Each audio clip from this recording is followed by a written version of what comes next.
Look, here's the deal. If you need a minivan and you buy a sports car, you can't be mad when the sports car can't handle carrying a family's worth of crap on the weekdays and your kayak and bikes on the weekend. I don't care how cool the sports car looks when you ride around in it, you need the car that is actually built for the job that you need it to do and makes your life easier. So I literally set about making myself like minivans. Retrievers. Hi and welcome to Doggy U. My name is Laura DeMeo Roy and I'm a certified guide dog mobility instructor, service dog trainer, and trick trainer. And today we're going to talk all about the process of choosing your next service dog. So I'm succession planning for Cool Whip, my current service dog already. She just turned 7 this month after all. And that may not seem very old, and it isn't, but the process for finding and training her successor actually started about 2 years ago. So why the heck am I starting so early, or what seems like early? Well, let's dig in. It takes 2 years to fully train a service dog. It takes me 3 to get a dog where I really want them to be, while also allowing them the time they need to grow and mature. Taking that time means I don't have to put undue stress or pressure on them to do a job before they're mentally or physically ready.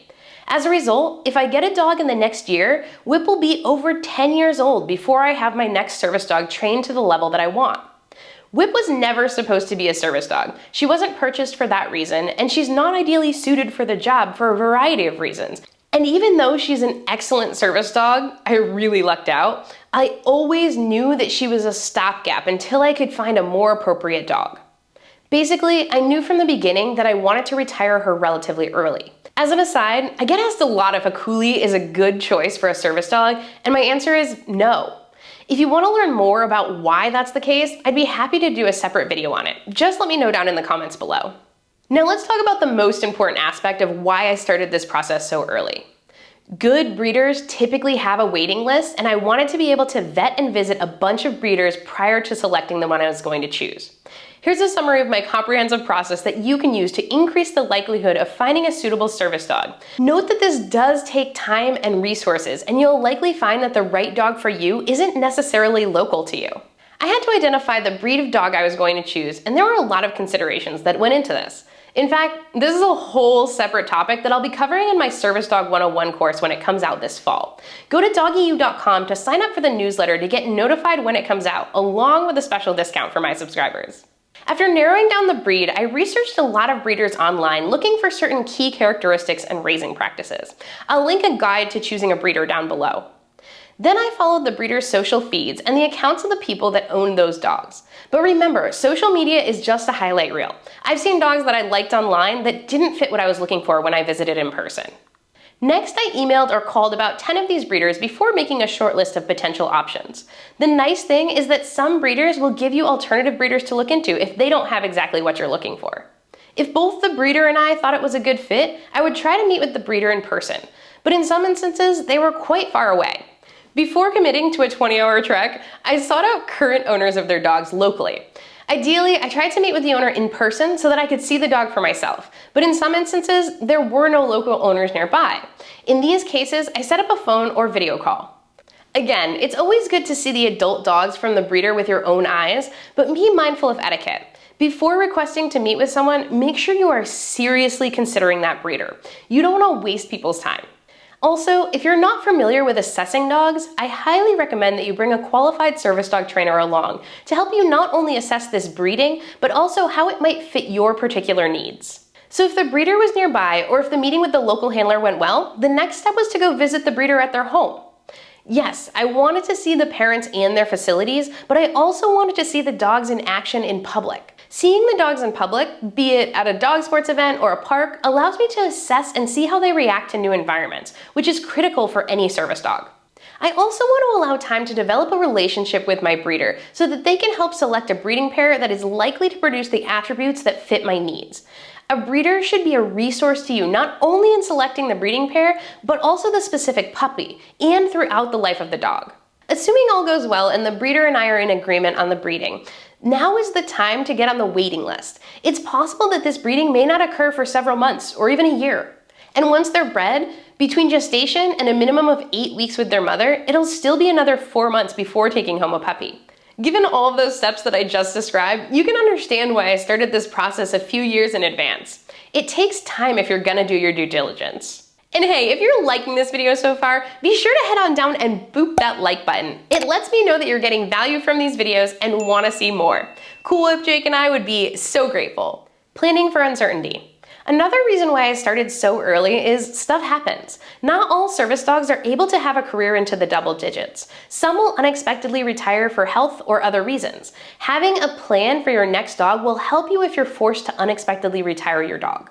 Role models. Lastly, the more I thought about it, the more I wanted Jake, my nearly 14-year-old best boy, around to help me raise my next dog. Originally, I was going to wait until Jake passed away to get my next dog because it would make my life a little less complicated. But the more I thought about it, the more I liked the idea of Jake being around to help teach the next generation. He was integral in teaching so many important and desirable behaviors to Cool Whip through social learning. Despite not being service dog material himself, he set a beautiful example of behavior in public, and Cool Whip absolutely benefited from his modeling. Having both Jake and Cool Whip available to set an example for the new puppy would only make training the puppy easier. Jake is 14 and still pretty healthy, and cattle dogs are known for longer lives, with some making it to 17 or 18. I'm hoping he'll be around to help me raise this pup for the next few years at least. There were additional things that I needed to consider when choosing my next dog. Change of breed. I've been a herding dog person my entire life. I've volunteered and fostered for cattle dog rescue, I own a cattle dog rescue mix, an Australian Collie, and I worked with German Shepherd guide dogs for 10 years. I adore herding breeds. And I also knew that a herding dog was not the right fit for my disability and was less likely to succeed as a service animal, all else equal, in comparison to a retrieving breed. This dog is going to be more than a companion. They're also going to be an important medical tool for me. It took time for me to accept that my next dog wasn't going to be a herding dog. I needed to purchase a dog with the highest possible success rate given my time, energy, and monetary investment. A dog that best fit my medical needs regardless of my aesthetic or personality preferences. Look, here's the deal. If you need a minivan and you buy a sports car, you can't be mad when the sports car can't handle carrying a family's worth of crap on the weekdays and your kayak and bikes on the weekend. I don't care how cool the sports car looks when you ride around in it, you need the car that is actually built for the job that you need it to do and makes your life easier. Even if everyone owns a minivan and you think that's super lame, still just buy the minivan and then personalize it with like a cool racing stripe or maybe a fancy collar. So I literally set about making myself like minivans. I mean, retrievers. Don't get me wrong, I've always liked retrievers for other people, but until I needed a service dog myself, they were not high on the list of dog breeds that I'd have for myself. So I set about changing my own opinion about retrievers and began finding lines of dogs that would fit my service dog needs as well as my personal preferences. I met up with friends with retrievers, I attended retrieving specific events like hunt tests, and I spoke to other trainers who had transitioned from herding breeds to retrieving breeds. It took me a good year, but I'm all on the retriever train now.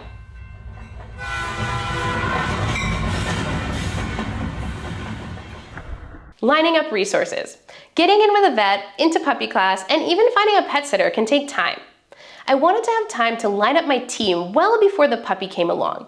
It takes a village to raise a service dog, and just because I'm a trainer doesn't mean I'm any different. I take classes just like everyone else. Not because I need to learn how to teach obedience skills, but because classes provide a captive audience of dogs to proof my new dog's skills against, in ways that are really difficult to replicate in any other environment. I also want my dog to be handled and trained by other trainers so that they're versatile. When Whip was a puppy, I sent her off to day training and to overnights with people I trusted to be sure that she was versatile and could work for anyone. I also have places and situations that are challenging for me. I needed a support system, someone to expose my puppy to those locations without me at all or without me being responsible for handling my own dog. This allows my dog to enter those locations with a neutral and supportive handler so that my big feelings about a situation don't impact theirs during an impressionable puppyhood. I also needed a pet sitter and dog walker. With 3 dogs, I needed a pet sitter who I trusted with my dogs when I was having a difficult time. All of these people are components of my team who are going to set me up for success with my next service dog. And that brings me to the sometimes taboo topic of money. I needed time to save up for all of these things. A good health-tested dog from a reputable breeder will easily cost $2,000 to $3,000 or more.